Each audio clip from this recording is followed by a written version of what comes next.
welcome back. It's me again. So, I'm doing 2 BAKIT sessions or yun nga, more on question and answer yung BAKIT session natin. Hindi yan yung BAKIT na maraming beers pero pwede na rin.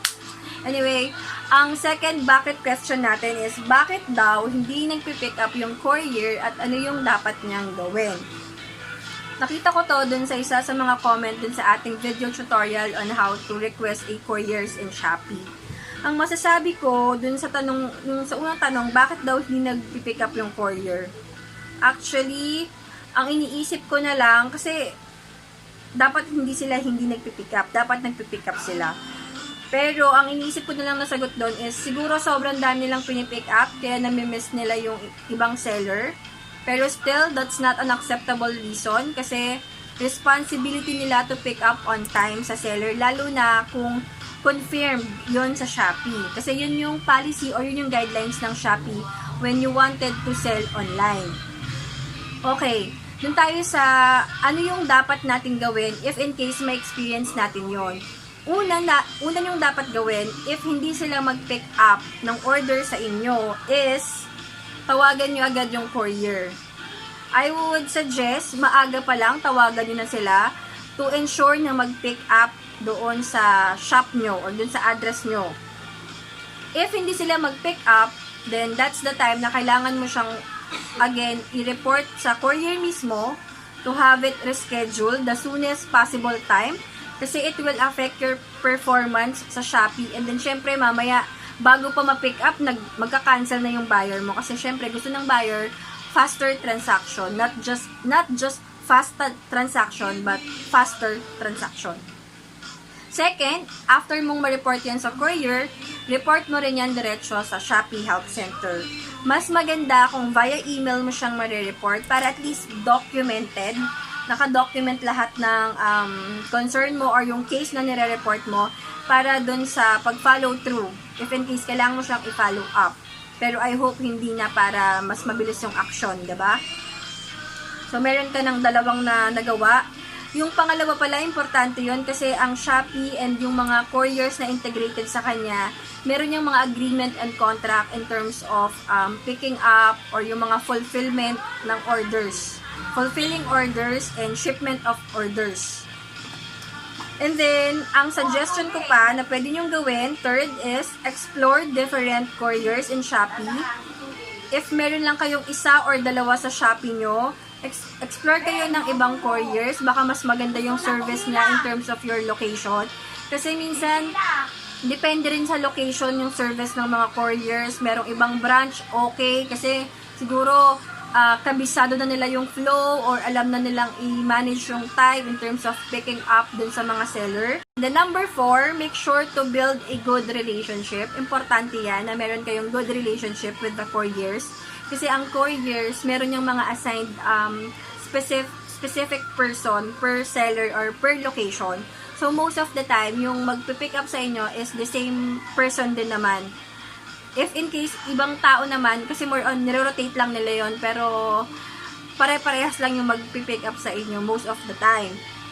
Kaya kailangan mag-build kayo ng relationship at matandaan kayo na nagpipick up na, okay, mabait tong seller na to. Alukay nyo ng tubig, di ba? Mga simple gesture na ganyan. Importante yan. Kasi, tao pa rin yung nagpipick up ng mga items ng seller. At kung ako naman yung rider na nagpipick up at alam kong mabait tong seller na to, siguro kahit na late na at feeling ko dapat tapos na yung trabaho ko, makokonsensya ako minsan diba? Parang may ganong thinking yung tao. Sige na, daanan ko na nga tong seller na to, mabait pa naman to si ma'am, or mabait pa naman to si sir, mga ganon. So, yun yung papayo ko sa inyo. Meron talagang times na hindi siya napipick up on time. It's part of the reality. So, all you have to do is make sure to take action immediately and report it sa Shopee, kasi it's part of their responsibility na mag-pick up on time. And it's not acceptable na sabihin nila lagi. Siguro minsan na ma-miss nila yung pick up date, okay lang, understandable. Pero kung consistent na ganun yung nangyayari, please report it ASAP sa Shopee, kasi para ma-penalize din yung courier at ma-heads up sila na there's something wrong with their process. Kaya hindi nila nagagawa ng maayos in terms of pag-pick up sa mga seller. Kailangan nating maging proactive in terms of resolution sa mga problema natin. And then, another thing, if in case ma-encounter nyo yung ganyang scenario, huwag kayong ma-stress, kalma lang kayo. It's really part of growing sa online selling and then also learning sa online selling. Kasi, kung hindi nyo may experience din yung mga ganyang bagay, diba? What more yung mga iba pang bagay na mas malalaki pang problema sa Shopee online selling. At least yan, step by step, nakikita nyo ano ba yung mga possible scenarios na ma-encounter nyo. At syempre, makapag-share din kayo dun sa mga kapwa seller nyo or dun sa mga gustong mag-start kung ano ba yung mga tips na pwede nilang gawin. Like what we are doing right now, I am sharing it to you.